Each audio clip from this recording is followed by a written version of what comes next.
Hello, in this video I will guide you how to apply marker on your video editing. Markers are helpful tools in video editing that allows you to mark specific points on your timeline for easy references like synchronizing music beats and adding effects or keeping tracks of cuts. So let's get started.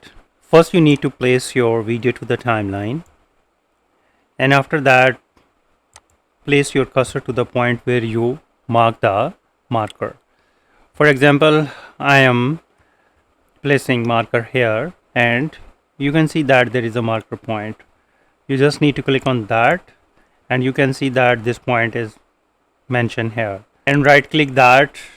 You can delete this marker, or if you have multiple markers in your clip you can delete all at once if you pressing this delete all markers in clip, and after that you can edit marker. And here you can see that you can mention here marker 01.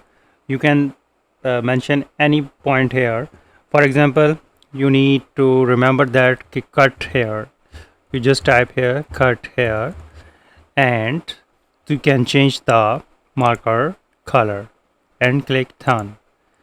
And similarly you can apply marker here. If you don't click the clip and just simple click on the timeline, you will see that the marker will mentioned here, and I want to put marker on the clip, so click on that and then click on the marker, and after that right click edit marker, and here you can see that add effects and change the color.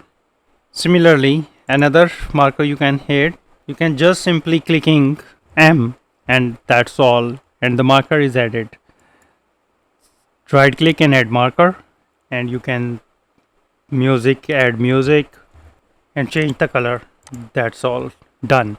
And similarly when you hover here you can see that there is a comment cut here, and similarly here you can see the add music. So you can add multiple marker over the clip, so you can save multiple times, so this way you can easily effectively use marker. So if you want to remove all markers, then right click and delete marker, and here you can see that marker has been gone. And if you want to remove all markers at once, you just need to right click and delete all markers, and here's the markers gone. So in this way you can efficiently use marker in your video.